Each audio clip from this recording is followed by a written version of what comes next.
All right, let's go ahead and get started. This is AI as a co-teacher, systems grounded in how students learn. So hopefully empowering educators with smart AI integration. My name is April Allen. I am a wife, a mom. I used to be a music teacher. I taught remote learning during our time in COVID.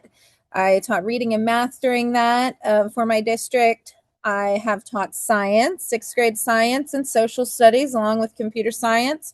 Right now, I'm teaching fifth grade math and science and finished my master's in curriculum instruction with just an emphasis of STEM, technology, and digital literacy.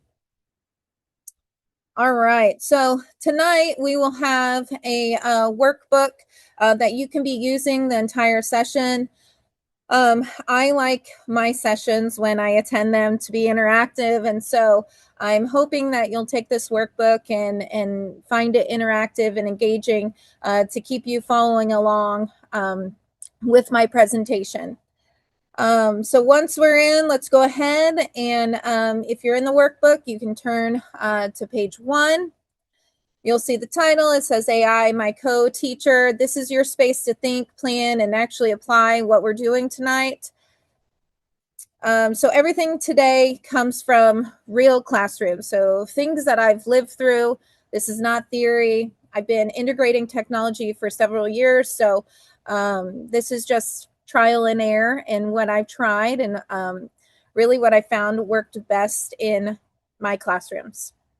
So if we move on to page 2 in the workbook, you'll see it says take a second and answer it honestly. So how many hours do you spend planning a week? How many hours do you spend planning a week? And so up there I put 1 to 3 hours, 4 to 6 hours, 7 to 10 hours, 10 plus hours.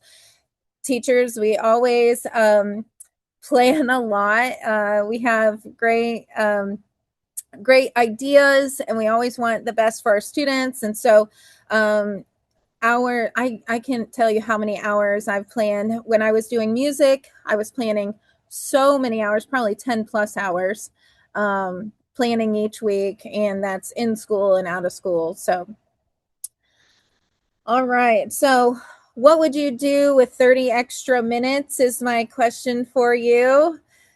So that is kind of where we're at today. AI can give us time back. It can give you skills to use in the future, but only if we use them correctly. So as we're looking here, where do you feel overwhelmed? Okay, where do you feel overwhelmed? Planning, differentiation, feedback, assessments, student support. Where is the most that you're feeling overwhelmed? I know, like my first time teaching 14 years ago, differentiation was really hard. I really struggled with how to group my students. So I wouldn't say that I'm overwhelmed with that today because I've had a lot of different experiences and different subjects. But today I'd say giving quick feedback with large amounts of students, making it authentic. So having 100 kids, but giving them authentic feedback in a efficient time frame that is often that should be authentic, right? And so if I'm reflecting today, that would be where I'm feeling the most overwhelmed. And then at the bottom of that page in your workbook, I just gave you a space that said, what do you hope to gain from this workbook session or this session, this webinar? I gave you a spot to quickly write your thoughts down here. Just one thing that you'd like to take away tonight.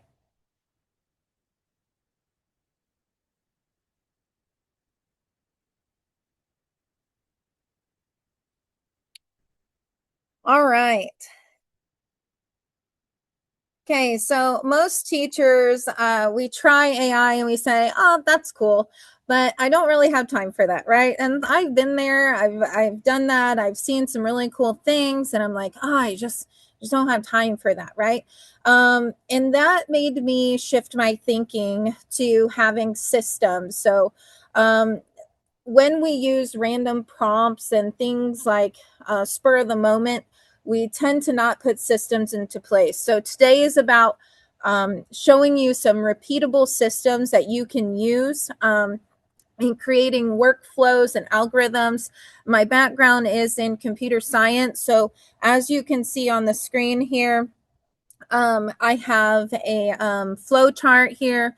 So thinking about where are you beginning? What's the next step? And finding those systems that can repeat and loop back in your workflow. So really that's what tonight is, just finding those repeatable systems that you can use tomorrow, right? They're easy, they're daily, you can continue to use them. All right. So on page 3 in your workbook, let me get it pulled up here so I can see. I put something in here that said how we learn. So this is just some information, like our brains learn best when the information is presented through words and visuals together. I did a lot of study in my graduate work about the dual channel approach. So if you haven't explored that yet, I suggest going over and looking at that. It's really cool to see how the words and the visuals together can really help the brain learn the information. Activates multiple areas of the brain for deeper encoding. Just remembering that our working memory has a limited capacity. We can only hold those few pieces of information, and so can our students. So as teachers, we're chunking content, we're reducing that cognitive load to help our students retain more information. Learning requires an active processing, so it's not passive consumption. So when students are engaged in the materials that we're giving them, they're going to question it, they're going to connect it, they're going to apply it, and then that knowledge sticks with them. Okay, so active thinking. And we're creating a visible metacognition piece. So I always think of AI as, if my students are working with it, they are doing a visual of their metacognition, their thinking out loud, along with the AI tutor that they're working with. Okay, so hopefully AI should reduce the overload and not create more is the goal. Good versus bad AI. So bad AI use is overloaded. It has too much information at once. We're copying. There's no original thinking, no structure. We have disorganized outputs. But if we're using AI correctly, we're chunking the information in digestible pieces. It's visual. It combines words with imagery, and it makes the thinking visible. So AI shouldn't just be an answer machine. It should be helping us critically think, and students to show this as a process. All right. So if we don't teach teach our students how to use AI, it becomes that copying piece. So if we do, it becomes the thinking. So if you can turn to page 4 in your workbook, slide on over there. I have Mayer's principles in action. So here is good learning design. So if you do not know Richard Mayer, he has the 12 principles of multimedia learning, which I found very fascinating, and it really helped my teaching be more simplified. I was chunking information. I was giving my students more visuals and explanations. I gave you a few examples of what good learning design looks like, and then overloading cognitive overload on the other side. So too much text, no structure. Students are literally copying the answers. And then at the bottom there on page 4, I just said digital literacy. Students must learn to question the AIs that we're giving them. They need to learn how to verify the information and use AI responsibly, and then create. Also, this applies to us as teachers or educators, that we also have to question the AI and verify the information and use it responsibly. All right, let's move on over.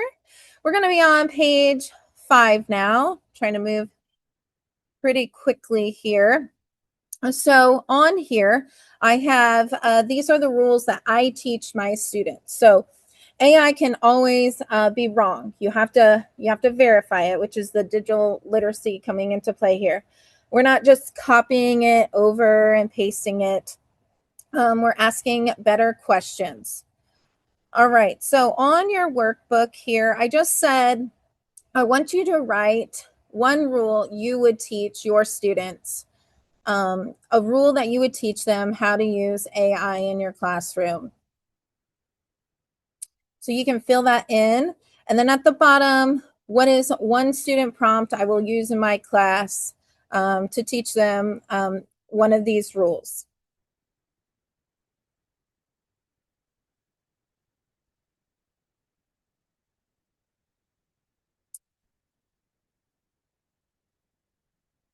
All right, so evaluating AI, teaching my students to critically assess AI generated content for accuracy, bias, and reliability. And then I just put on here questions output. Encourage your students to verify the AI responses and cross reference sources and understand AI has limitations. It's not perfect. Create responsibility, guide them in ethical AI use when they are working with it. All right, so for us tonight, it is using it as a co-teacher. So the system number one that I use is plan, teach, and reflect. So I'm going to plan, I'm going to teach, I'm going to reflect. How well did it go? I'm planning it, I'm teaching it, I'm reflecting it. Here are two sites that I use. So now I'm on page 6 of the workbook. If you're following along with me,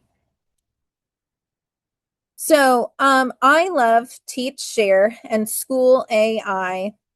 The co-teacher assistant, School AI, I just love, period. It has so many resources in it. But tonight we're going to be digging into School AI co-teacher assistant. So these two websites help build those structured lessons fast.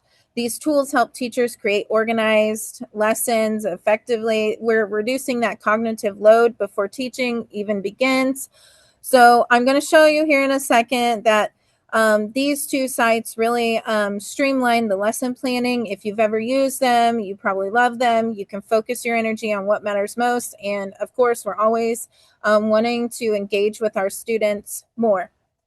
All right, so on the next slide, and on here, if you're on the presentation, these underlines are the links to go to those sites. Okay, so I have a demo prompt. So I have created prompts for you tonight that are going to help guide you in using these sites. So I'm going to come over here and I'm going to show you. Let me share this tab. All right, here we go. First one. So Teach Share. I'm going to grab my prompt as soon as I find it. Okay. On your presentation, you can do this on your computer if you're working along with me. It's also in your workbook as well. But we're going to just create a 45-minute lesson on topic blank at grade level blank aligned to blank standards. Include the hook, mini lesson, guided practice, and exit ticket. The cool thing about prompts is you literally can change them. And so it's editing, right? So I am going to take out the topic and I'm just going to write in fractions at grade level. Let's go with 5. Grade level 5, aligned to, I want to say, the Indiana standards. I can include my hook, mini lesson, guided practice, and an exit ticket. Down here, you have some presets. You have the grades that you can change if you would like. What is my instructional purpose? Is this independent practice, group work, intervention?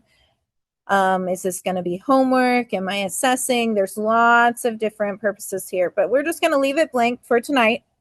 So we're going to create a 45-minute lesson on fractions at grade level 5 aligned to Indiana standards. Now, I don't want to just put, let's say, adding and subtracting fractions. Okay, so include the hook, mini lesson, guide. All right, now I'm ready to go. I'm going to say create. It's going to think about it for a second.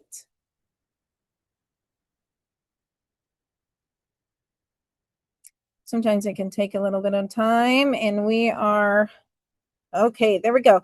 I'll create a 45-minute lesson. It will rewrite it. We say looks good, generate it. What I love about Teach Share, specifically for science, is that it makes really visual appealing lessons or worksheets for my students in a matter of minutes.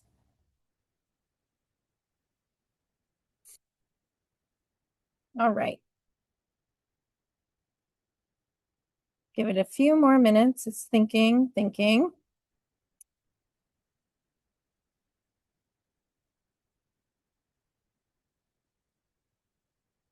All right, so you're going to start seeing that it's going to populate this lesson plan that I've asked it to do.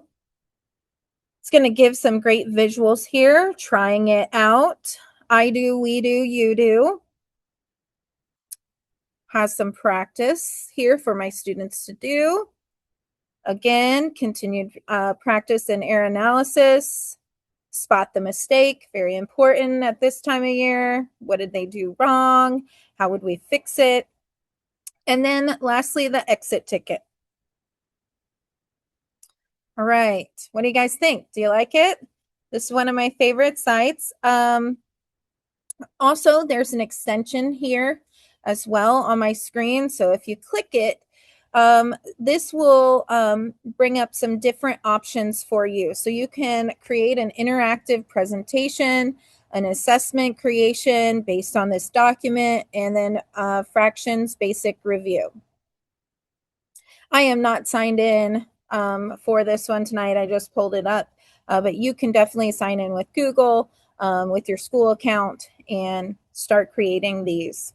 It's so quick and easy, right? We gave it one little prompt and came up with this great idea. Now, the digital literacy piece of this is that we need to go back through and we need to evaluate it. We need to just take a few minutes and go through and make sure that we're doing things correctly, that this visual is correct.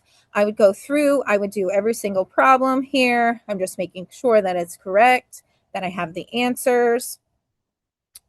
I'm going to just make sure I'm combing through this before I am giving it to my students.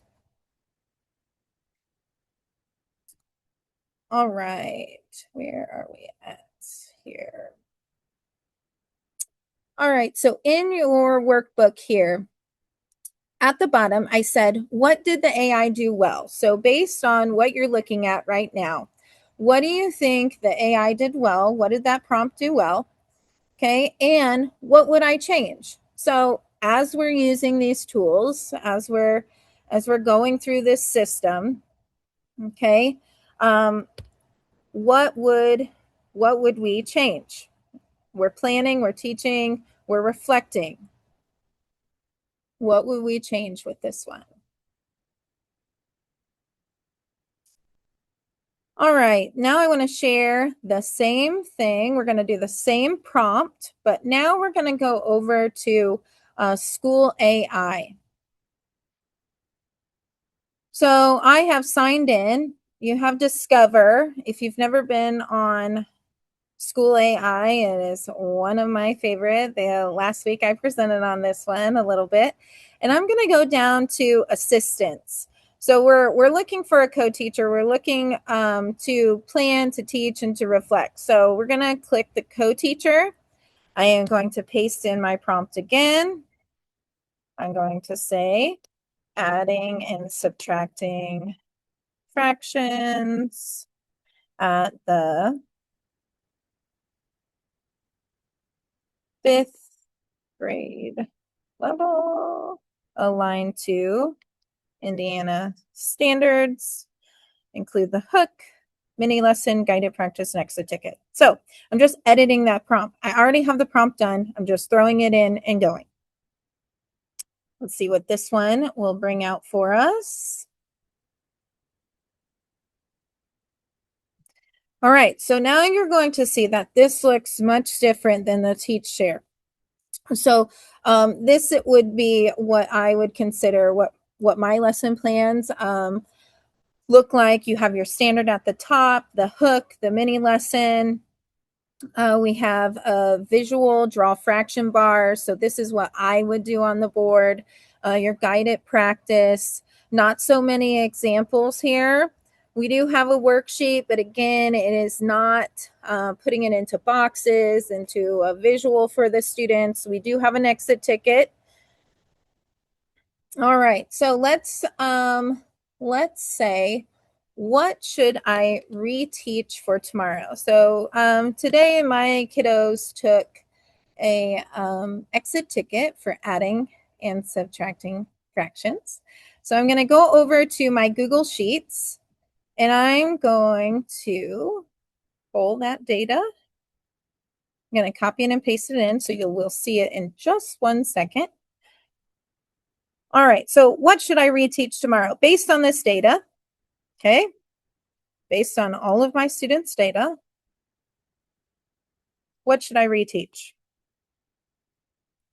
Okay, what to reteach tomorrow? Based on the student work data, key gaps identified. So finding common denominators. Many incorrect answers suggest students are adding across unlike denominators or denominators directly, right? So like they're adding across instead of changing the denominator. Simplifying fractions. Some answers are not fully simplified and they're incorrect. Errors appear to adding and subtracting mixed numbers, especially with regrouping or combining whole numbers and fractions. Converting improper fractions. Some students even had answers that were left as an improper fraction or decimal. So if I go back up here, does everyone see that decimal right there? And so there were some students that were writing in decimals. What I love about this is I can go through the data, I can analyze the data, but it is helping identify those key gaps right away. I would go back through and I would make sure that each of those 4 points is actually true. Okay, how to find and use common denominators. So here's my focus: step-by-step operations, simplifying answers, error analysis. And then would you like a detailed lesson script or targeted practice problems for reteaching the points? Just going to say yes. Okay, so as we scroll down again, here we go, reteach lesson script. So it's going to come up with another lesson for the reteach for the next day. All right.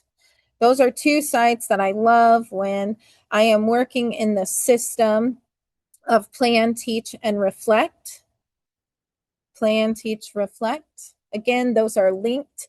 Those are linked in the presentation for you to check those out later.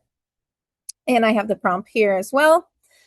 System number 2. So as we talked in the beginning, differentiation was one of the areas that maybe we might be feeling overwhelmed in. So if you want to head on over in your workbook to page 8, page 8 is system number 2. So this is where some teachers burn out. Like we have this text that we have to give our students, but we have students at all different levels. Where am I going to find the time to find all the resources that I can per each student in my class? So if I have 100 students, which I have about 100 students, and they all have different needs and different levels, when am I going to find the time or the resources to dig in to get those for my students? This is speeding it up. So we're going to be working in DIFIT. So one text, multiple levels. If you've used DIFIT before, it transforms single pieces of content into differentiated versions. Not just for reading levels, but it can do science, it can do social studies, anything you really want it to do. It can just differentiate the versions of it. Ensuring that every student has access to the same core material at their appropriate level. All right. So we're going to head on over. Here's our prompt for this one. I wanted to create 3 versions of this task. So below level with scaffolds, on level, advanced, and an extension. I'm going to go ahead and go on over to Diffit. And I'm going to go back. There we go. Let me share. All right, so we should be able to see this. So let's create and adapt instructional materials. If you have not worked with this yet, I suggest taking a few moments over the summer to really watch some tutorials and to dig in this. I am just touching the surface of this website. So there's so much more that you can do with this that I am not going to show you tonight. All right, so I have uploaded one of the texts that our 5th grade students are doing. Okay, and I would like it to adapt. Let's take 7th grade off. Let's say I need it to adapt to 3rd grade level. I can click a line. Again, your standards are already preloaded in there. You can go by the state standards. We're going to leave that blank. We can do depth of knowledge. So DOK 1, DOK 2, DOK 3, and 4. You can align it with that. We're going to just click the arrow, create 3 versions of this text. It's going to ask you some questions after it's done thinking.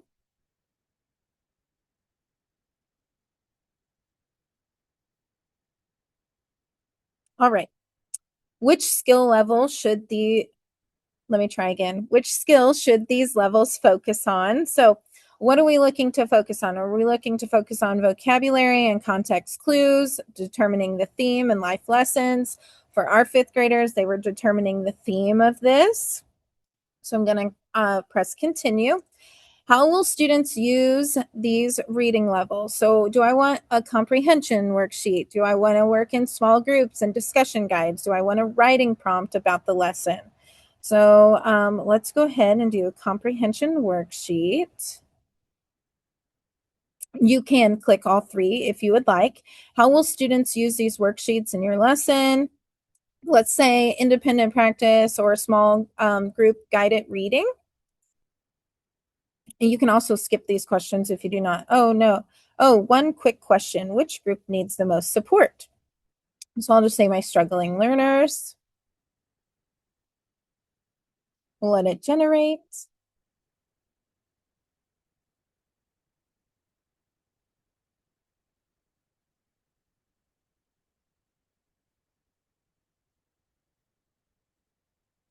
Okay. Awesome. So now it has generated. And I want to point out at the top is you're on level.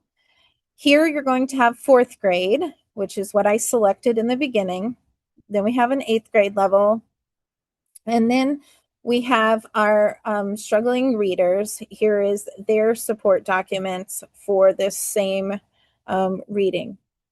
And then we have 5th grade reading level. So you'll see it's a little different for every single one. The 8th grade will look a little bit different. The questions will be a little bit different based on their ability. What I find really nice with Diffit is that I can say, please make slides for my struggling learners.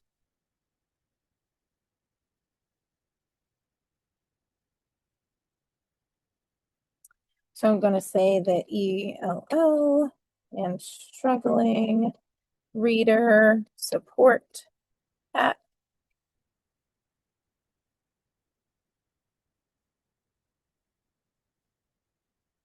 All right, and then it's going to update the content here in just a second. Show you what that looks like.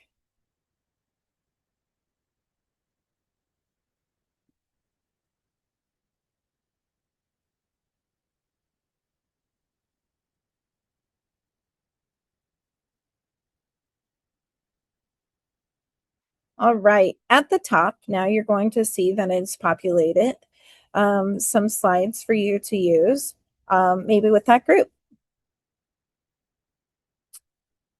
I can add an exit ticket. I can export this to Google Slides. I can add a graphic organizer. It's taking that one text and really just finding different levels for just that one text. So same standard, just different access for different students. All right, in your workbook for this one,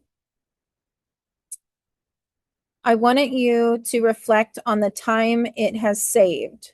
So how much time do you think this is saved based on, so estimate how much time this AI assisted differentiation saved compared to creating the 3 versions manually. Where will you reinvest that time? So how much time do you think this saved by just using this one site to take that one text and differentiate it in 3 different levels?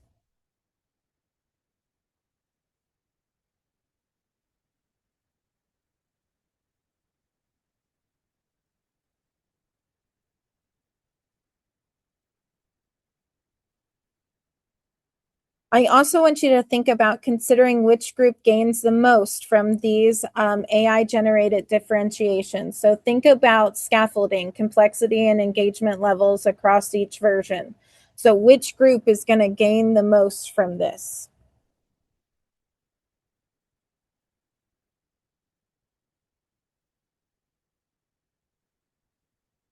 All right, let's hop back on over to our other slides here.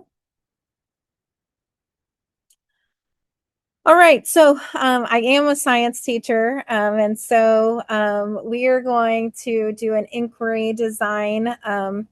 So system number 3 that I use, it's designing thinking tasks that spark curiosity and that critical thinking piece. So using 2 different AI tools to model evaluation skills for students. This is teaching them to compare, question, and think critically about the AI output. So we are going to take our prompt here, create an inquiry-based lab on Planck, include questions, materials, procedure, data, and table, and cite evidence and reasoning, CER.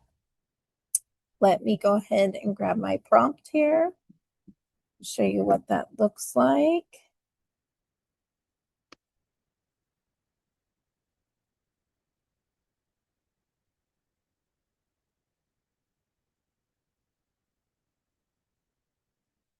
All right, so with my prompt here, I said create an inquiry-based lab on planets, grade level 7, include question, materials, procedure. I popped it right into ChatGPT, and here it was. So this is going to align with the NGSS standards, modeling patterns. Here quickly again, I am able to create a lesson plan. We are seeing that it is inquiry-based. It's engaging, exploring, explaining, elaborating, evaluating. It is also put in claim, evidence, and reasoning. So write a statement answering what factors determine a planet's characteristics. Evidence, use at least 3 pieces of data from this activity. It's also giving some examples of starters. So planets closer to the sun tend to. Reasoning, explain why your evidence supports your claim, connect to heat from the sun, explain why gases versus solids form. So they're critically thinking about that. Use your scientific vocabulary. Giving some teacher's notes. Also differentiating ideas, extension ideas, and optional demo. So pretty quick and easy here. You can also, ChatGPT does a great job about student-ready worksheets and Canva workbook page, QR prompts. It can literally just do just about anything if you can prompt it correctly. Canva workbook, Canva slides, can throw everything in there for you. You can take this whole entire page and put it into a presentation as well. All right, so this is shifting learning from do this and figure this out. So when I do this with my students for science, we are going to take this lab, but we're going to say, now, what could they have done differently? Or if we read this lab, what were things that we can change? Did they miss pieces? Did they miss material? Did they miss important steps of our procedure? And that is, they're analyzing the lab. They're analyzing what AI created. And I would share, like, yes, AI created this. And Then we're going to ask those questions. As we did this lab in class, did they miss a step of the procedure? How would we clear that up? Where would we make those adjustments? They're critically thinking about the lab. They're also at the same time evaluating that it was AI created and how they would change that. So students are analyzing what the AI created. All right. What do you guys think of that? Pretty cool. All right. Let me hop back over here. Share tab. All right. Feedback. So system number 4 is just giving you some tools for feedback and assessments. Brisk teaching is also a really cool extension that can just add to about anything. Feedback plus thinking, these tools combine to provide instant, meaningful feedback while making students' thinking visible. Snorkel is a new one. This is more like a Flipgrid, which I really enjoy because the students can speak into the microphone and it's going to give them feedback right away. You can also tailor the feedback of that. I am going to sign in to my Snorkel account so that you can see an example of this. Again, one of my areas that I was really struggling in having so many students is getting that feedback back and giving it authentically and making sure that I was giving it in a timely manner. Let's see here if I can find my demo class form story. All right, I'm going to share this tab with you. All right, so on Snorkel here, I'm going to show you one of the assignments. My students were writing worm narrative stories, and this is the Wormy Sleepover. On here, you'll see there's feedback here, but they can record. So try as a student. I'm going to resume my response. Hope everyone can see this. There's some really cool tools up here. This reminds me of Jamboard. If you've ever used Jamboard before, there's highlighters and erasers, text. There's mathematical symbols here. You can put in shapes and pictures. You can upload, take a picture, but I can record. So maybe I want to hear my students reading it, their narrative story out loud. Maybe we want to answer some comprehension questions here. So I can record myself. One night, Snyder had a birthday party. Today, he called his friends, Ryder, Cider, and Critter to come to his birthday party tonight at 6 p.m. at his house. I'm going to end it. I'm going to submit it. And then it's going to generate the feedback. As you get into the teacher side of this, you can manipulate the feedback, which feedback you would like to give. We'll give it a second to think.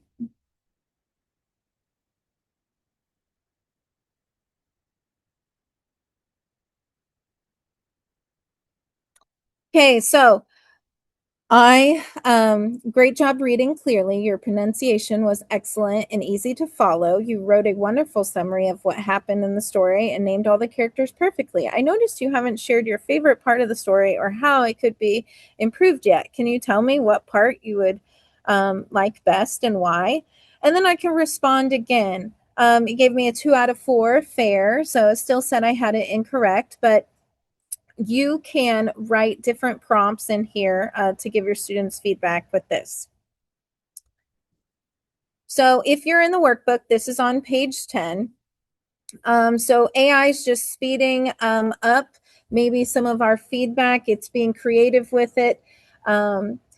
So it still requires you to be present and to assess it and to look over the feedback of it. But feedback should lead to thinking. So this isn't just like I'm correcting it. It should make the students think about it. And what I love about Snorkel here is it's like, can you tell me which part you like best and why? So it's making the students think about their writing, or if you are doing a math one. I think I have a math one on here that I can show you. Maybe. maybe. Oh, here we go.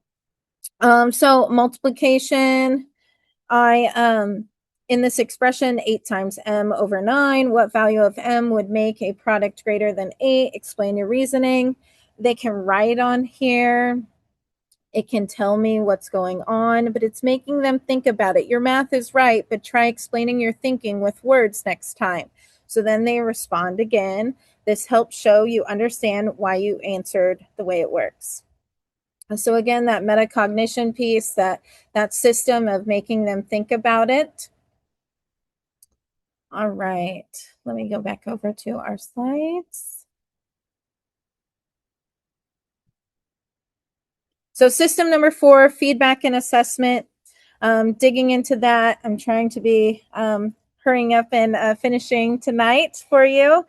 So here's a prompt: create a rubric and give feedback on your student's response. Make it student friendly. Again, digital literacy, teach these norms. AI can be wrong. It's always verified. Don't copy, process, use an AI as a coach, not as an answer key. Ask better questions. Your output depends on your input. So student prompts, how do I know that this is correct? Can you explain it in a different way? What evidence supports this? So really the reflection tonight is you're planning, you're teaching, you're reflecting, but also your students are reflecting along with you. So where can AI save you 30 minutes this week? Consider planning, grading, your content creation, tasks that consume the most amount of time. Again, differentiating, like that takes a lot of time if you're going to do it correctly. Where can students think more deeply? I want you to identify some moments where AI could handle the routine task, freeing students to engage in higher order thinking. We're always thinking about those depth of knowledge questions. So making that higher order thinking, engaging students in that. I just put in the 6 systems of AI, just a cute little visual here for you to look at later. Okay. AI doesn't have to replace great teaching. It just removes the barriers that prevent it, right? So we align with AI, see how students learn. We don't just save time, we can improve the outcomes of it. So I hope you enjoyed tonight. That is the end of my presentation, but I just want you to think of it in a systematic way. So we start small, we start with one system, and we use the AI to take something off our plate for tomorrow.